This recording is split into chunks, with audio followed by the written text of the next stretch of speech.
শিক্ষার আলো ইউটিউব চ্যানেলের পক্ষ থেকে তোমাদেরকে অনেক অনেক শুভেচ্ছা এবং সালাম। আসসালামু আলাইকুম। আশা করি তোমরা অনেক ভালো আছো এবং সুস্থ আছো। তো আমরা আগের ক্লাসে আলোচনা করেছিলাম যোগের ধারণা।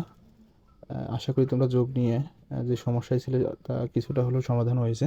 তো আজকে আলোচনা করব শূন্যের যোগ, অর্থাৎ যে কোনো সংখ্যার সাথে শূন্য যোগ করলে কত হয়। তো আশা করি আজকের ক্লাসটা তোমরা শুরু থেকে শেষ পর্যন্ত দেখবা, আর দেখলে তোমরা যে সমস্যা আছে সব সমাধান হয়ে যাবে ইনশাআল্লাহ। তাহলে চলো আমরা আজকের ভিডিওটা শুরু করি। তোমরা এখানে দেখতে পাচ্ছ যে এখানে লেখা আছে যে শূন্যের যোগ, অর্থাৎ যে কোনো সংখ্যার সাথে শূন্য যোগ করলে সংখ্যাটি কত হয়। তাহলে চলো কথা না বলে মূল আলোচনায় শুরু করি। এখানে দেখতে পাচ্ছ এক নাম্বার যোগে কত আছে, 4 যোগ 0। অর্থাৎ আমরা শুরু করি, এখানে লেখা এক নম্বরে আছে 4 যোগ 0, অর্থাৎ এটা কত হয়। তো দেখো আমরা আগের ক্লাসে আলোচনা করেছিলাম এই সংখ্যা যত লেখা থাকবে ততগুলো দাগ দিব আমরা। তো এখানেও সেটাই করব।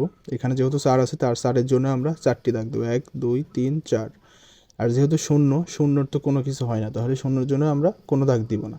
তাহলে কি হয়, এখানে 4ই থাকবে, অর্থাৎ শূন্যর সাথে 4 যোগ করলে 4ই হয়, এর কোনো পরিবর্তন হয় না। তারপরে 2 নাম্বার, এখানে দেখো 2 নাম্বারে আছে 8 যোগ 0।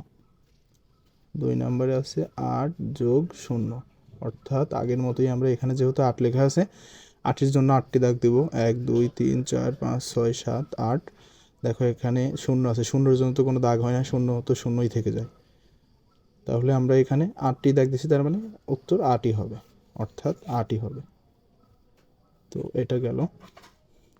তারপরে দেখতে পাচ্ছ এখানে 3 নাম্বার আছে 10 যোগ 0। 10 যোগ 0, অর্থাৎ এখানে যেহেতু 10 আছে, 10-এর জন্য আমরা 10টি দাগ দিব, 1 2 3 4 5 6 7 8 9 10। তাহলে দেখো এখানে তো শূন্যর জন্য কোনো দাগ হবে না বা আমরা নিতে পারবো না, তার শূন্য করতে শূন্যই থেকে যাবে। তাহলে আমরা যেহেতু 10টি দাগ দিচ্ছি, তাহলে কি 10 10ই থেকে যাবে, 10-এর কোনো পরিবর্তন হবে না। তারপরে দেখো 4 নাম্বার আছে 6 যোগ 0। 4 নম্বরে আছে 6 যোগ 0, অর্থাৎ 6-এর জন্য 6টি দাগ, 1 2 3 4 5 6। আর শূন্যর জন্য তো কোনো দাগ দিব না বা দাগ হবেও না, তাহলে শূন্য করতে শূন্য থেকেই যাবে, তার মানে 6-এর সাথে 0 যোগ করলে 6ই পাবো আমরা, 6ই হবে।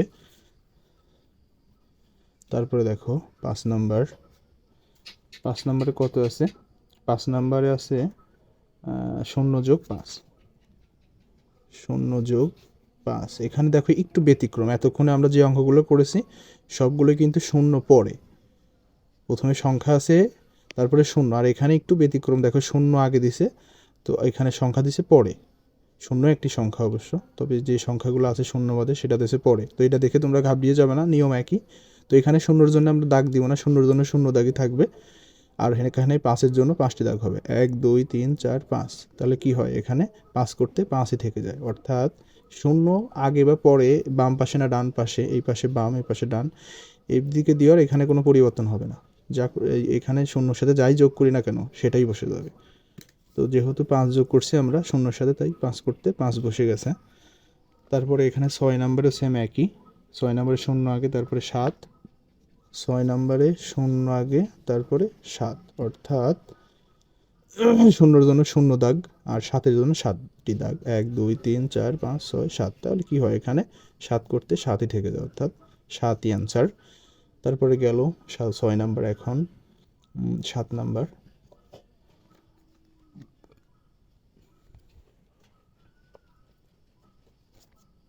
এটা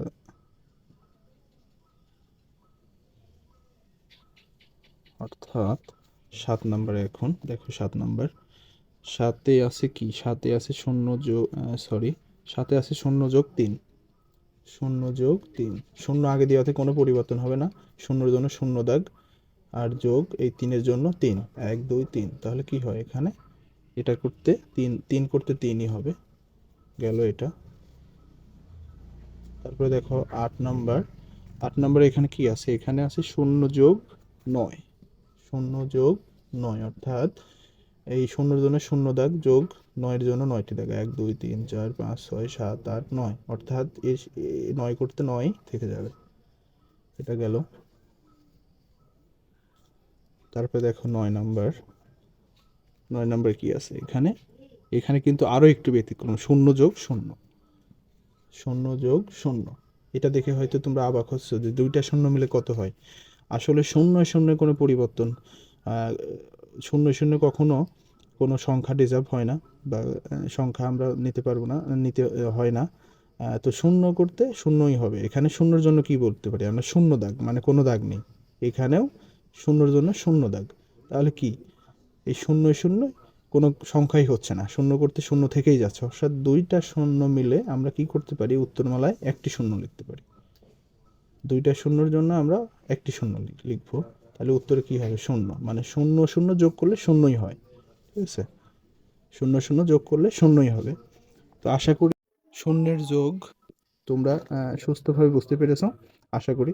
আর যদি কোথায় সমস্যা হয় অবশ্যই আলোচনা, আমার কমেন্ট বক্সে কমেন্ট করবা, আমি সেই উত্তর দিব অবশ্যই, সেই অনুযায়ী ভিডিও বানাবো। তো শিক্ষার্থী বন্ধুরা, আশা করি ক্লাসটি তোমরা বুঝতে পেরেছো। ও সমস্যা হলে অবশ্যই কমেন্ট বক্সে কমেন্ট করবা। তো আজকের ভিডিও এই পর্যন্তই। সবাই ভালো থাকবে, সুস্থ থাকবে। আসসালামু আলাইকুম ওয়া রাহমাতুল্লাহ।